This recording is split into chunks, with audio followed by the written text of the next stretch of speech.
ओम शांति 25/1/2026 अव्यक्त मूल्य। Om Shanti. Heading line एही वर्ष 4टी जाक विषय अनुभवर अधिकारी हुआ। लक्ष्य एवं लक्षण को समान कर। आज बापदादा निजर चारिआडर संतुष्ट रहुथिबा संतुष्ट मणि मानकु देखुछंती। प्रत्येकଙ୍କ चेहरारे संतुष्टतार चमक देखा जाउछि।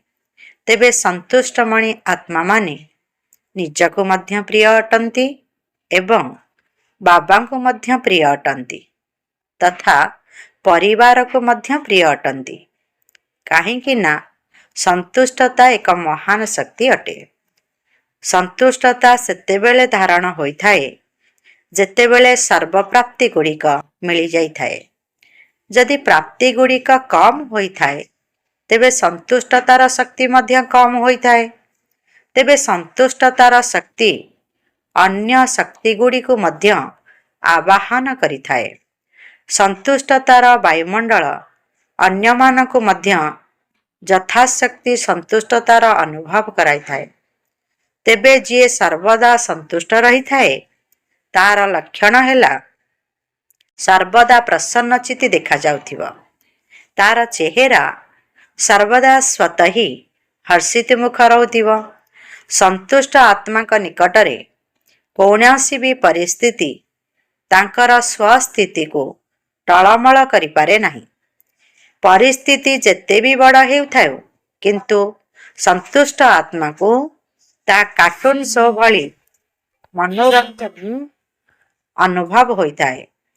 सेथिपाई से कौनसी परिस्थिति रे विचलित होई न थाए एवं परिस्थिति मध्य तांको प्रभावित करि परिबो नाही। परिस्थिति तांक निकटरे हार मानी जाए। सेथिपाई सेमाने अति प्रिय सुखमय मनोरंजनपूर्ण जीवनर अनुभव करिथांती। तांको कौनसी मेहनत करिबा को पड़ी न थाए बरं मनोरंजनर अनुभव होइथाए। तेणु समस्ते निजे निज को चेक कर। चेक करिबा तो जना अछि ना? कौन जना अछि तो?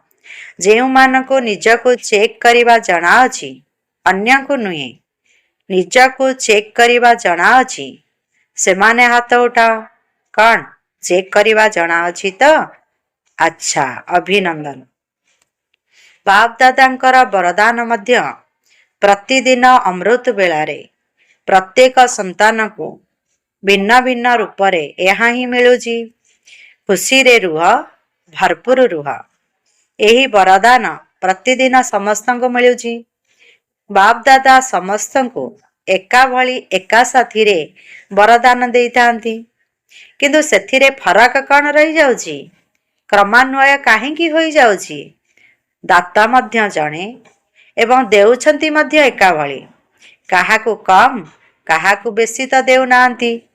खोला हृदय रे मध्य देउचंती किंतु फरक कौन रहउची? यार अनुभव मध्य समस्तंकर अछि।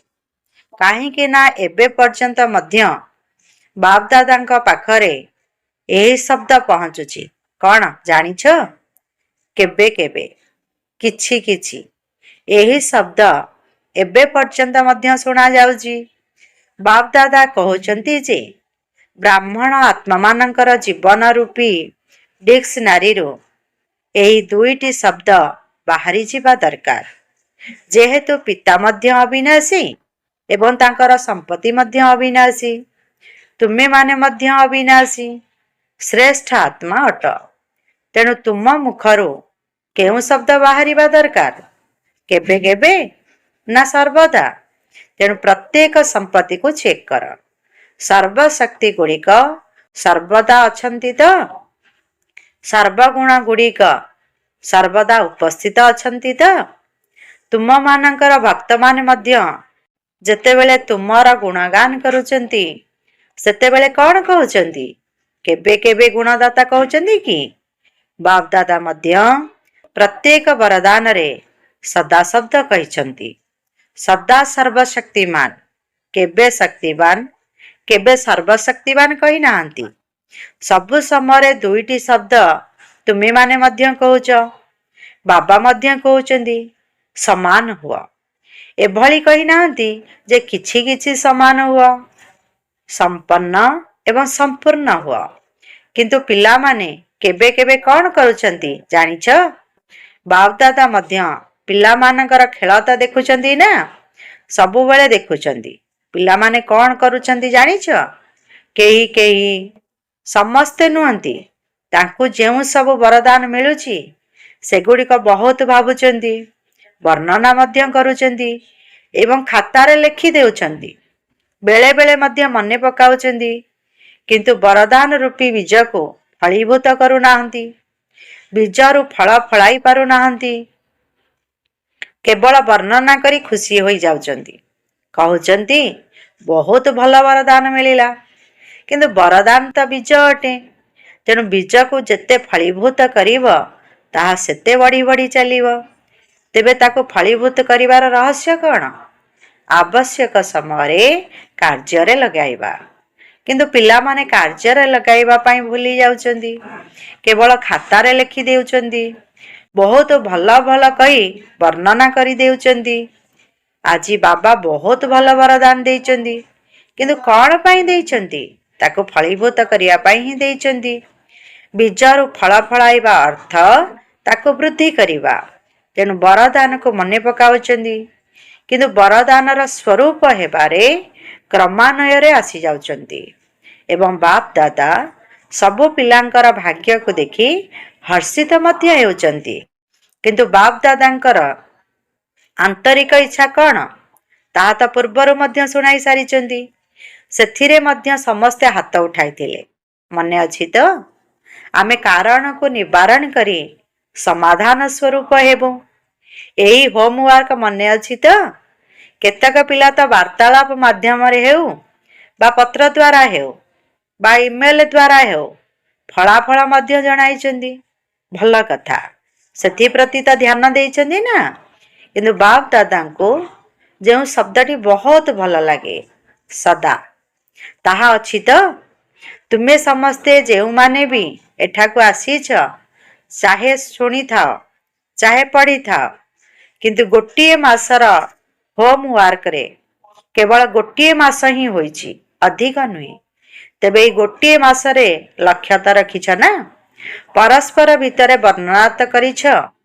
କିନ୍ତୁ ଯେଉଁମାନେ ଏଇ ଏକ ମାସ ଭିତରେ ହୋମୱାର୍କରେ ଭଲ ନମ୍ବର ନେଇଛ, ସେମାନେ ହାତ ଉଠାଅ। ଯେଉଁମାନେ ପାସ୍ ହୋଇଛନ୍ତି, କେବଳ ପାସ୍। ଯେଉଁମାନେ ପାସ୍ ୱିଥ୍ ଅନର ବାଲା ଅଛନ୍ତି, ସେମାନେ ଉଠି ଛିଡ଼ା ହୁଅ। ପାସ୍ ୱିଥ୍ ଅନର ବାଲାଙ୍କୁ ଦର୍ଶନ ତ କରିବା ଦରକାର ନା। ମାତାମାନେ କେହି ନାହାନ୍ତି? ଭଉଣୀମାନେ କ'ଣ ଟିଚର ମାନେ ହାତ ଉଠାଇ ନାହାନ୍ତି କି? କେହି ନାହାନ୍ତି? ଅଧୁମରମାଲା କ'ଣ କହୁଛନ୍ତି? ତେବେ ତ ବହୁତ କମ୍ ଫଳାଫଳ ମିଳିଲା। ବହୁତ କମ୍ ଉଠିଛନ୍ତି। ଆଚ୍ଛା, ସେଣ୍ଟର ମାନଙ୍କରେ ମଧ୍ୟ ଥିବେ। ଅଭିନନ୍ଦନ, ତାଳି ତ ବଜାଅ।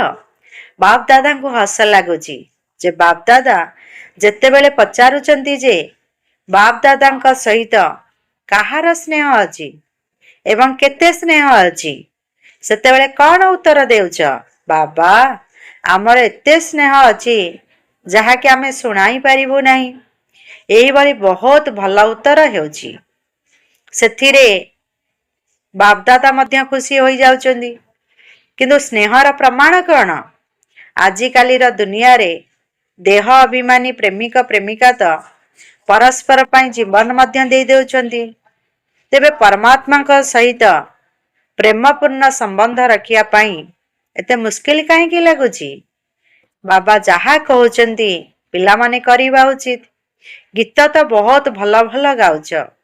ବାବା, ଆମେ ତ ଆପଣଙ୍କ ପାଇଁ ସବୁ କିଛି ସ୍ୱାହା କରିଲା ବାଲା ପତଙ୍ଗ ଅଟୁ, ଜ୍ୟୋତି ଉପରେ ଝାସ ଦେଲା ବାଲା ଅଟୁ। ତେବେ କ'ଣ ଏହି କାରଣ ଶବ୍ଦକୁ ସ୍ୱାହା କରିପାରିବ ନାହିଁ? ଏବେ ତ ଏହା ବର୍ଷର ଶେଷ ପାଳି ହୋଇଗଲା। ଆର ବର୍ଷକୁ କ'ଣ ହେବ ତାହା ତ ବାବାଙ୍କ ସହିତ ତୁମେମାନେ ମଧ୍ୟ ଦେଖୁଛ ଏବଂ ଦେଖିବ। କିନ୍ତୁ ସମୟକୁ ଦୃଷ୍ଟିରେ ରଖି କ'ଣ ଏଇ ଗୋଟିଏ ଶବ୍ଦକୁ ସ୍ୱାହା କରିପାରିବ ନାହିଁ? ତୁମେ ମାନେ କହୁଛ ନା ଏହା ସମୟର ଡାକରା ଅଟେ।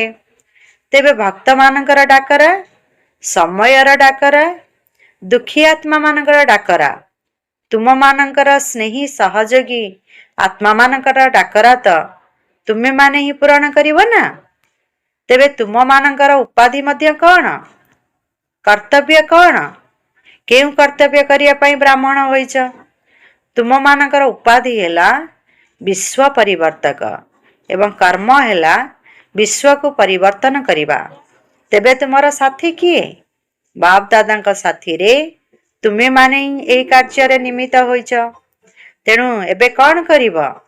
ଏବେ ବି ଯଦି ହାତ ଉଠା କରାଇବୁ ତେବେ ସମସ୍ତେ ହାତ ଉଠାଇ ଦେବେ। ଲକ୍ଷ୍ୟ ମଧ୍ୟ ରଖିଛ। ବାପ ଦାଦା ମଧ୍ୟ ଦେଖିଛନ୍ତି। ଏହି ବର୍ଷର ସାରା ସିଜିନରେ ସମସ୍ତେ ସଂକଳ୍ପ କରିଛନ୍ତି, କିନ୍ତୁ ସଫଳତାର ଚାବି ହେଲା ଦୃଢ଼ତା। ମୋତେ କରିବାକୁ ହିଁ ହେବ। ଏହା ପରିବର୍ତ୍ତେ କେବେ କେବେ କରୁଛ ତ, ଚାଲୁଛୁ ତ, ଶେଷରେ କରି ହିଁ ଦେବୁ। ଏହିଭଳି ସଂକଳ୍ପ ଦୃଢ଼ତାକୁ ସାଧାରଣ କରିଦେଉଛି। ତେବେ ଦୃଢ଼ତା ଭିତରେ କାରଣ ଶବ୍ଦର ସ୍ଥାନ ନଥାଏ, ବରଂ ନିବାରଣ ହୋଇଯାଇଥାଏ। ଯଦିଓ କାରଣ ଆସିଥାଏ, କିନ୍ତୁ କଡ଼ା ଚେକିଂ ଥିବା କାରଣରୁ କାରଣ ନିବାରଣରେ ପରିବର୍ତ୍ତନ ହୋଇଥାଏ।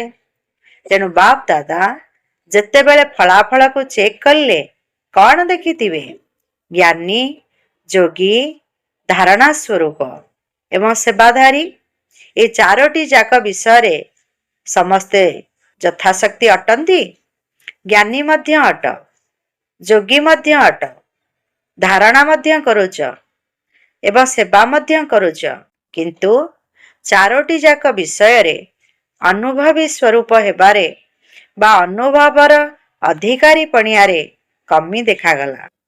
ତେଣୁ ଅନୁଭବୀ ସ୍ୱରୂପ ହେବା, ଜ୍ଞାନ ସ୍ୱରୂପ ହେବାରେ ମଧ୍ୟ ଅନୁଭବୀ ହେବା ଅର୍ଥ, ଯେହେତୁ ଜ୍ଞାନକୁ ନଲେଜ କୁହାଯାଏ, ତେଣୁ ଅନୁଭବୀ ମୂରତ ଆତ୍ମା ଭିତରେ ନଲେଜ ଅର୍ଥାତ୍ ବୁଝିବାର ଶକ୍ତି ତ ଅଛି। କ'ଣ କରିବାର ଅଛି, କ'ଣ କରିବାର ନାହିଁ। ତେବେ ଜ୍ଞାନର ଲାଇଟ୍ ଅର୍ଥାତ୍ ଆଲୋକ ଏବଂ ମାଇଟ୍ ଅର୍ଥାତ୍ ଶକ୍ତି ମଧ୍ୟ ମିଳିଥାଏ। ତେଣୁ ଅନୁଭବୀ ସ୍ୱରୂପର ଅର୍ଥ ହେଉଛି ଜ୍ଞାନୀ ଆତ୍ମାର ପ୍ରତ୍ୟେକ କର୍ମରେ ଲାଇଟ୍ ଏବଂ ମାଇଟ୍ ସ୍ୱାଭାବିକ ଭାବରେ ରହିବା ଦରକାର। ଜ୍ଞାନୀ ଅର୍ଥାତ୍ ଜ୍ଞାନକୁ ବା ନଲେଜକୁ ଜାଣିବା, ବର୍ଣ୍ଣନା କରିବା, ତା ସହିତ ପ୍ରତ୍ୟେକ କର୍ମରେ ଲାଇଟ୍ ଏବଂ ମାଇଟ୍ର ଅନୁଭବ ହେଉଥିବ। ତେବେ ଅନୁଭବୀ ସ୍ୱରୂପ ଆତ୍ମା ଦ୍ୱାରା ପ୍ରତ୍ୟେକ କର୍ମ ସ୍ୱାଭାବିକ ଭାବରେ ଶ୍ରେଷ୍ଠ ଏବଂ ସଫଳ ହେଉଥିବ। ତାକୁ ମେହନତ କରିବା ପାଇଁ ପଡ଼ୁନଥିବ। କାହିଁକି ନା ଜ୍ଞାନର ଅନୁଭବୀ ମୂରତ ଅଟନ୍ତି ନା। ତେବେ ଅନୁଭବର ଅଧିକାରୀ ହେବା ହିଁ ସବୁ ଅଧିକାରୀ ପଣିଆ ଠାରୁ ଶ୍ରେଷ୍ଠ ଅଟେ। କେବଳ ଜ୍ଞାନକୁ ଜାଣିବା ଏବଂ ଜ୍ଞାନର ଅନୁଭବ ସ୍ୱରୂପର ଅଧିକାରୀ ପଣିଆରେ ରହି ସବୁ କର୍ମ କରିବା, ଏଥିରେ ଫରକ ରହିଛି। ତେଣୁ ସମସ୍ତେ ଅନୁଭବୀ ସ୍ୱରୂପ ଅଟ ତ? ଏହାକୁ ଚେକ୍ କର। ମୁଁ ଆତ୍ମା ତ ଅଟେ, କିନ୍ତୁ ଚାରୋଟି ଯାକ ବିଷୟରେ ଅନୁଭବୀ ସ୍ୱରୂପ ହୋଇ ପ୍ରତ୍ୟେକ କର୍ମ କରୁଛି ତ? ଯଦି ଅନୁଭବର ଅଧିକାରୀ ପଣିଆର ଆସନ ଉପରେ ସର୍ବଦା ସ୍ଥିତ ରହିଥିବ, ତେବେ ଶ୍ରେଷ୍ଠ କର୍ମ ଏବଂ ସଫଳତା ସ୍ୱରୂପର କର୍ମ ଅଧିକାରୀ ଆତ୍ମା ନିକଟରେ ସ୍ୱାଭାବିକ ଧାରଣା ରୂପରେ ଦେଖାଯିବ। ଜ୍ଞାନରେ ଚାଲୁଛ ତ ସମସ୍ତେ, କିନ୍ତୁ ଅନୁଭବୀ ସ୍ୱରୂପ ହେଇ ଚାଲିବା ଦରକାର। ତୁମର ସ୍ୱଭାବ ଯୋଗଯୁକ୍ତ, ରହସ୍ୟଯୁକ୍ତ ହୋଇଯାଉ ଏବଂ ସ୍ୱାଭାବିକ ଚାଲିଚଳନ ମଧ୍ୟ ସେହିଭଳି ହୋଇଯାଉ। ଧାରଣା ବିଷୟରେ ମଧ୍ୟ ସର୍ବଗୁଣ ସ୍ୱତଃ ହିଁ ପ୍ରତ୍ୟେକ କର୍ମରେ ଦେଖାଯାଉ। ଏହିଭଳି ଅନୁଭବୀ ସ୍ୱରୂପ ସ୍ଥିତିରେ ସର୍ବଦା ସ୍ଥିତ ରହିବା, ଅନୁଭବର ଆସନ ଉପରେ ସ୍ଥିତ ହେବା, ଏହାର ଆବଶ୍ୟକତା ପ୍ରତି ଧ୍ୟାନ ଦେବା ମଧ୍ୟ ଆବଶ୍ୟକ ଅଟେ। ତେଣୁ ଅନୁଭବର ଅଧିକାରୀର ଆସନ ବହୁତ ମହାନ ଅଟେ। ଅନୁଭବୀ ଆତ୍ମାକୁ ମାୟା ମଧ୍ୟ ହଲଚଲ କରିପାରିବ ନାହିଁ। କାହିଁକି ନା ମାୟାର କ୍ଷମତା ଠାରୁ ଅନୁଭବର ଅଧିକାରୀ ପଣିଆର କ୍ଷମତା ପଦମ ଗୁଣା ଉଚ୍ଚ ଅଟେ। ଭାବିବା ମନନ କରିବା ଅଲଗା କଥା, କିନ୍ତୁ ଅନୁଭବୀ ସ୍ୱରୂପ ହୋଇ ଚାଲିବା ଏବେ ଏହାର ବହୁତ ଆବଶ୍ୟକତା ରହିଛି। ତେଣୁ ଏବେ ଏହି ବର୍ଷ ଭିତରେ କ'ଣ କରିବ? ବାପ ଦାଦା ଦେଖୁଛନ୍ତି ଯେ ଗୋଟିଏ ବିଷୟରେ ଅଧିକାଂଶ ପିଲା ପାସ୍ ହୋଇଯାଇଛନ୍ତି। ତାହା କେଉଁ ବିଷୟ? ସେବାର ବିଷୟ। ଚାରିଆଡ଼ୁ ବାପଦାଦାଙ୍କ ପାଖକୁ ସେବାର ବହୁତ ଭଲ ସମାଚାର ଆସିଛି ଏବଂ ସେବାର ଉମଙ୍ଗ ଉତ୍ସାହ ଏହି ବର୍ଷର ସେବାର ସମାଚାର ହିସାବରେ ଭଲ ଥିବାର ଦେଖାଯାଇଛି। ପ୍ରତ୍ୟେକ ବର୍ଗ, ପ୍ରତ୍ୟେକ ଜୋନ୍ ଭିନ୍ନ ଭିନ୍ନ ରୂପରେ ସେବାରେ ସଫଳତା ପ୍ରାପ୍ତ କରିଛନ୍ତି। ଏଥିପାଇଁ ବାପ ଦାଦା ପ୍ରତ୍ୟେକ ଜୋନ୍କୁ, ପ୍ରତ୍ୟେକ ବର୍ଗକୁ ପଦମାପଦମ ଗୁଣା ଅଭିନନ୍ଦନ ଦେଉଛନ୍ତି। ଅଭିନନ୍ଦନ, ଅଭିନନ୍ଦନ। ସେବାର ଭଲ ଭଲ ଯୋଜନା ମଧ୍ୟ କରିଛନ୍ତି। କିନ୍ତୁ ଏବେ ବର୍ତ୍ତମାନର ସମୟ ଅନୁସାରେ ଅଚାନକର ସିଜିନ୍ ଚାଲିଛି। ତୁମେମାନେ ମଧ୍ୟ ଶୁଣିଥିବ ବା ଦେଖିଥିବ ଯେ ଏହି ବର୍ଷ ଭିତରେ କେତେଜଣ ବ୍ରାହ୍ମଣ ଆତ୍ମା ଅଚାନକ ଯାଇଛନ୍ତି। ତେଣୁ ଅଚାନକର ଘଣ୍ଟି ଏବେ ଜୋରରେ ବାଜିବାକୁ ଲାଗିଛି। ସେହି ଅନୁସାରେ ଏବେ ଏହି ବର୍ଷ ଭିତରେ 4ଟି ଯାକ ବିଷୟରେ ଭଲ ନମ୍ବର ରହିବା ଦରକାର। ଯଦି ଗୋଟିଏ ବି ବିଷୟରେ ପାସ୍ ନମ୍ବର ଠାରୁ କମ୍ ନମ୍ବର ରହିବ, ତେବେ ପାସ୍ ୱିଥ୍ ଅନର ଅର୍ଥାତ୍ ସମ୍ମାନର ସହିତ ଉତ୍ତୀର୍ଣ୍ଣ ହେବା ବାଲାଙ୍କର ମାଳାର ଦାନା ବା ବାପ ଦାଦାଙ୍କର ଗଳାର ହାର କିପରି ହେବ? କୌଣସି ପ୍ରକାରରେ ହାରି ଯାଇଥିବା ଆତ୍ମା ବାବାଙ୍କର ଗଳାର ହାର ହୋଇପାରିବ ନାହିଁ। କିନ୍ତୁ ଏଠାରେ ଯଦି ହାତ ଉଠା କରାଯାଉଛି, ତେବେ ସମସ୍ତେ କ'ଣ କହୁଛନ୍ତି? ଲକ୍ଷ୍ମୀ ନାରାୟଣ ହେବୁ। ଠିକ୍ ଅଛି, ଲକ୍ଷ୍ମୀ ନାରାୟଣ ହୁଅ ବା ତାଙ୍କ ପରିବାରରେ ତାଙ୍କ ସାଥୀ ହେବା ମଧ୍ୟ ଶ୍ରେଷ୍ଠ ପଦ ଅଟେ। ସେଥିପାଇଁ ବାପ ଦାଦା କେବଳ ଗୋଟିଏ ଶବ୍ଦ କହୁଛନ୍ତି, ଏବେ ତୀବ୍ର ଗତିରେ ଉଡ଼ିବାର କଳାରେ ଉଡ଼ି ଚାଲ ଏବଂ ନିଜର ଉଡ଼ିବାର କଳାର ଭାଇବ୍ରେସନ ଦ୍ୱାରା ବାୟୁମଣ୍ଡଳରେ ସହଯୋଗର ବାୟୁମଣ୍ଡଳ ସୃଷ୍ଟି କର। ଯେବେ କି ପ୍ରକୃତି ପାଇଁ ମଧ୍ୟ ତୁମେମାନେ ଚ୍ୟାଲେଞ୍ଜ ଦେଇଛ ଯେ ପ୍ରକୃତି କି ମଧ୍ୟ ପରିବର୍ତ୍ତନ କରି ଛାଡ଼ିବୁ। କରିଛ ନା ଏଇଭଳି ପ୍ରତିଜ୍ଞା? କ'ଣ ପ୍ରତିଜ୍ଞା କରିଛ ତ? କରିଛ? ହାତ ଉଠାଅ ନାହିଁ, ମୁଣ୍ଡ ହଲାଅ। ତେବେ କ'ଣ ତୁମମାନଙ୍କର ସାଥୀ ମନୁଷ୍ୟ ଆତ୍ମାମାନଙ୍କୁ ଦୁଃଖ ଅଶାନ୍ତିରୁ ପରିବର୍ତ୍ତନ କରିପାରିବ ନାହିଁ? ଗୋଟିଏ ତ ତୁମେମାନେ ଚ୍ୟାଲେଞ୍ଜ କରିଛ, ପୁଣି ଦ୍ୱିତୀୟରେ ବାପ ଦାଦାଙ୍କ ସହିତ ମଧ୍ୟ ପ୍ରତିଜ୍ଞା କରିଛ ଯେ ଆମେ ଏବେ ଆପଣଙ୍କ କାର୍ଯ୍ୟରେ ସାଥୀ ଅଟୁ, ପରମ ଧାମରେ ମଧ୍ୟ ସାଥୀ ଅଟୁ ଏବଂ ରାଜ୍ୟ କରିବାରେ ମଧ୍ୟ ବ୍ରହ୍ମା ବାବାଙ୍କର ସାଥୀ ହେବୁ। ଏହିଭଳି ପ୍ରତିଜ୍ଞା ତ କରିଛ ନା? ତେଣୁ ସାଥିରେ ଯିବୁ, ସାଥିରେ ରହିବୁ ଏବଂ ଏବେ ମଧ୍ୟ ସାଥିରେ ଅଛୁ।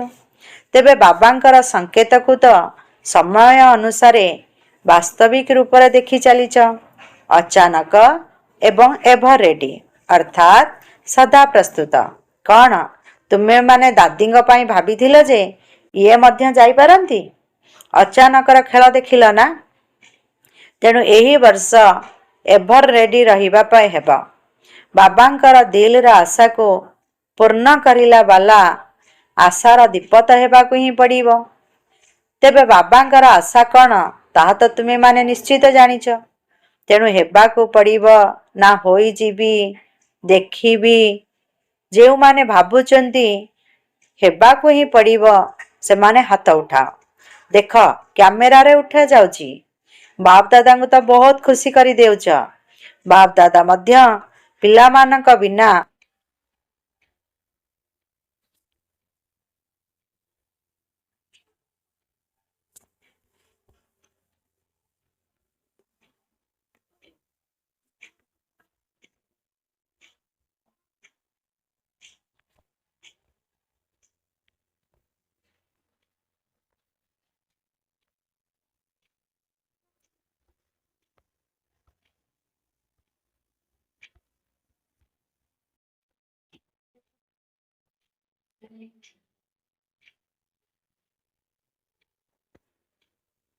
ପିଲାମାନଙ୍କ ବିନା ଏକୁଟିଆ ଯାଇପାରିବେ ନାହିଁ।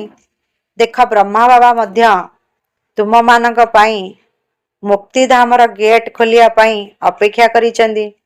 ଆଡଭାନ୍ସ ପାର୍ଟି ମଧ୍ୟ ଅପେକ୍ଷା କରି ରହିଛି। ତେଣୁ ତୁମେମାନେ ହିଁ ସବୁ ବ୍ୟବସ୍ଥା କରିବ। ତୁମେମାନେ ଇନ୍ତଜାର ଅର୍ଥାତ୍ ଅପେକ୍ଷା କରିଲା ବାଲା ନୁହେଁ, ଇନ୍ତେଜାମ ଅର୍ଥାତ୍ ବ୍ୟବସ୍ଥା କରିଲା ବାଲା ଅଟ। ତେଣୁ ଏହି ବର୍ଷ ସମସ୍ତେ ଲକ୍ଷ୍ୟ ରଖ, କିନ୍ତୁ ଲକ୍ଷ୍ୟ ଏବଂ ଲକ୍ଷଣକୁ ସମାନ ରଖିବାକୁ ହେବ। ଏମିତି ନ ହେଉ ଯେ ଲକ୍ଷ୍ୟ ତ ବହୁତ ଉଚ୍ଚା ହୋଇଥିବ, କିନ୍ତୁ ଲକ୍ଷଣରେ ଦୁର୍ବଳତା ଦେଖାଯାଉଥିବ। ନା, ଲକ୍ଷ୍ୟ ଏବଂ ଲକ୍ଷଣ ସମାନ ହୋଇଥିବ। ତୁମମାନଙ୍କ ଭିତରେ ସମାନ ହେବାର ଯେଉଁ ଲକ୍ଷ୍ୟ ରହିଛି, ତାହା ସେତେବେଳେ ପୂରଣ ହେବ ଯେତେବେଳେ ଲକ୍ଷ୍ୟ ସହିତ ଲକ୍ଷଣ ସମାନ ହେବ। ଏବେ ତ ଲକ୍ଷ୍ୟ ଏବଂ ଲକ୍ଷଣ ଭିତରେ କିଛି ଅନ୍ତର ରହିଯାଉଛି। ଯୋଜନା ମଧ୍ୟ ବହୁତ ଭଲ ଭଲ କରୁଛ। ପରସ୍ପର ଭିତରେ ବହୁତ ଭଲ ବାର୍ତ୍ତାଳାପ ମଧ୍ୟ କରୁଛ। ପରସ୍ପରକୁ ସାବଧାନ ମଧ୍ୟ କରୁଛ। ତେବେ ଦୃଢ଼ତା, ମୋର ଜନ୍ମସିଦ୍ଧ ଅଧିକାର, ଏହି ସଂକଳ୍ପକୁ ଏବେ ଅନୁଭବ ସ୍ୱରୂପରେ ଆଣ। ଚେକ୍ କର, ମୁଁ ଯାହା କହୁଛି ତାକୁ ପ୍ରଥମେ ଅନୁଭବ କରୁଛି ତ? ପ୍ରଥମ ଶବ୍ଦ ମୁଁ ଆତ୍ମା ଅଟେ। ଏହାକୁ ହିଁ ପ୍ରଥମେ ଚେକ୍ କର। ମୁଁ ଏହି ଆତ୍ମା ସ୍ୱରୂପର ଅନୁଭବର ଅଧିକାରୀ ଅଟେ ତ? କାହିଁକି ନା ଅନୁଭବର ଅଧିକାରୀ ପଣିଆ ହିଁ ନମ୍ବର 1 ଅଟେ। ଆଚ୍ଛା, ଯେକୌଣସି ପରିସ୍ଥିତିରେ ନିଜର ସ୍ୱସ୍ଥିତିରେ ସ୍ଥିତ ରହିପାରିବ ତ? ମନରେ ଏକାଗ୍ରତା। ଆଚ୍ଛା, 3ଟି ବିନ୍ଦୁର ସ୍ମୃତି ସ୍ୱରୂପ ହୋଇପାରିବ ନା? ବାସ୍, ଫୁଲ ଷ୍ଟପ୍। ଏବେ ଗୋଟିଏ ସେକେଣ୍ଡ ଭିତରେ ନିଜର ଶ୍ରେଷ୍ଠ ସ୍ୱମାନ ମୁଁ ବାପ୍ ଦାଦାଙ୍କର ହୃଦୟ ସିଂହାସନ ଅଧିକାରୀ ଅଟେ। ଆଚ୍ଛା, ଏ ଆତ୍ମିକ ସ୍ୱମାନର ନିଶାରେ ସ୍ଥିତ ହୋଇଯାଅ। ମୁଁ ସିଂହାସନ ଅଧିକାରୀ ଆତ୍ମା ଅଟେ। ଏହି ଅନୁଭବରେ ଲଭ୍ଲିନ୍ ହୋଇଯାଅ। ଆଚ୍ଛା, ଚାରିଆଡ଼ର ଅତି ଗେହ୍ଲା, ସର୍ବଦା ବାବାଙ୍କର ଲଭ୍ ଅର୍ଥାତ୍ ପ୍ରେମରେ ଲୀନ ହୋଇ ରହୁଥିବା, ସର୍ବଦା ସ୍ୱମାନଧାରୀ, ସ୍ୱରାଜ୍ୟ ଅଧିକାରୀ ବିଶେଷ ଆତ୍ମାମାନଙ୍କୁ ଚାରିଆଡ଼ର ଉମଙ୍ଗ ଉତ୍ସାହର ଡେଣା ଦ୍ୱାରା ଉଡ଼ିଲା ବାଲା ଏବଂ ନିଜର ମନର ଭାଇବ୍ରେସନ ଦ୍ୱାରା ବାୟୁମଣ୍ଡଳକୁ ଶାନ୍ତ ଏବଂ ଶ୍ରେଷ୍ଠ କରିଲା ବାଲା, ସମସ୍ତଙ୍କୁ ବାବାଙ୍କର ସନ୍ଦେଶ ଦେଇ ଦୁଃଖରୁ ମୁକ୍ତ କରି ମୁକ୍ତିର ସମ୍ପତ୍ତି ପ୍ରାପ୍ତ କରାଇଲା ବାଲା, ସର୍ବଦା ଦୃଢ଼ତା ଦ୍ୱାରା ସଫଳତା ପ୍ରାପ୍ତ କରୁଥିବା, ଏହିଭଳି ଚାରିଆଡ଼ର ଦିଲ୍ଲୀର ପାଖାପାଖି ରହୁଥିବା ଏବଂ ସମ୍ମୁଖକୁ ଆସିଥିବା ସବୁ ପିଲାମାନଙ୍କୁ ଦିଲ୍ର ସ୍ନେହ ଏବଂ ଦିଲ୍ର ଆଶୀର୍ବାଦ ସହିତ ସ୍ନେହ ସମ୍ପନ୍ନ ଶୁଭେଚ୍ଛା ଏବଂ ନମସ୍ତେ। ବରଦାନ, ଧର୍ମ ଏବଂ କର୍ମ ଉଭୟର ସଠିକ ସନ୍ତୁଳନ ରଖୁଥିବା ଦିବ୍ୟ ବା ଶ୍ରେଷ୍ଠ ବୁଦ୍ଧିମାନ ଭବ। ଯଦି କର୍ମ କରିବା ସମୟରେ ଧର୍ମ ଅର୍ଥାତ୍ ଧାରଣା ମଧ୍ୟ ସମ୍ପୂର୍ଣ୍ଣ ରହିଥିବ, ତେବେ ଧର୍ମ ଏବଂ କର୍ମର ସନ୍ତୁଳନ ଠିକ ରହିବା ଦ୍ୱାରା ପ୍ରଭାବ ବୃଦ୍ଧି ହେବ। ଏମିତି ନ ହେଉ ଯେତେବେଳେ କର୍ମ ସମାପ୍ତ ହୋଇଯିବ, ସେତେବେଳେ ଧାରଣା ସ୍ମୃତିକୁ ଆସିବ। ବୁଦ୍ଧିରେ ଯଦି ଦୁଇଟି ଯାକ କଥାର ସନ୍ତୁଳନ ଠିକ ରହିଥିବ, ତେବେ କୁହାଯିବ ଶ୍ରେଷ୍ଠ ବା ଦିବ୍ୟ ବୁଦ୍ଧିମାନ। ନଚେତ୍ ସାଧାରଣ ବୁଦ୍ଧି, ସାଧାରଣ କର୍ମ ଏବଂ ଧାରଣା ମଧ୍ୟ ସାଧାରଣ ହୋଇଯିବ। ତେବେ ସାଧାରଣତାରେ ସମାନତା ଆସିବାର ନାହିଁ, କିନ୍ତୁ ଶ୍ରେଷ୍ଠତାରେ ସମାନତା ରହୁ। ଯେପରି କର୍ମ ଶ୍ରେଷ୍ଠ, ସେହିପରି ଧାରଣା ମଧ୍ୟ ଶ୍ରେଷ୍ଠ ହେଉ। ସ୍ଲୋଗାନ, ଯଦି ନିଜର ମନ ବୁଦ୍ଧିକୁ ଅନୁଭବର ଆସନ ଉପରେ ସ୍ଥିତ କରିଦେବ, ତାହେଲେ କେବେ ବି ହଲଚଲରେ ଆସିବ ନାହିଁ।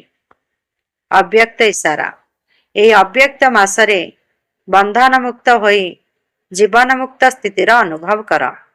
ଜ୍ଞାନ ସ୍ୱରୂପ ମାଷ୍ଟର, ନଲେଜଫୁଲ ଅର୍ଥାତ୍ ଜ୍ଞାନବାନ, ମାଷ୍ଟର ସର୍ବଶକ୍ତିମାନ ହେବା ପରେ ଯଦି କୌଣସି ଏଭଳି କାର୍ଯ୍ୟ କରୁଛ ଯାହାକି ଯୁକ୍ତିଯୁକ୍ତ ନୁହେଁ, ତେବେ ସେହି କର୍ମର ବନ୍ଧନ ଅଜ୍ଞାନ କାଳର କର୍ମବନ୍ଧନ ଠାରୁ ମଧ୍ୟ ପଦମ ଗୁଣ ଅଧିକ ଅଟେ।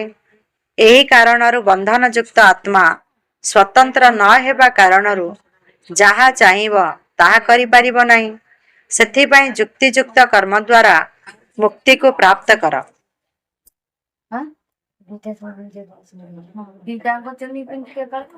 ଯୁକ୍ତିଯୁକ୍ତ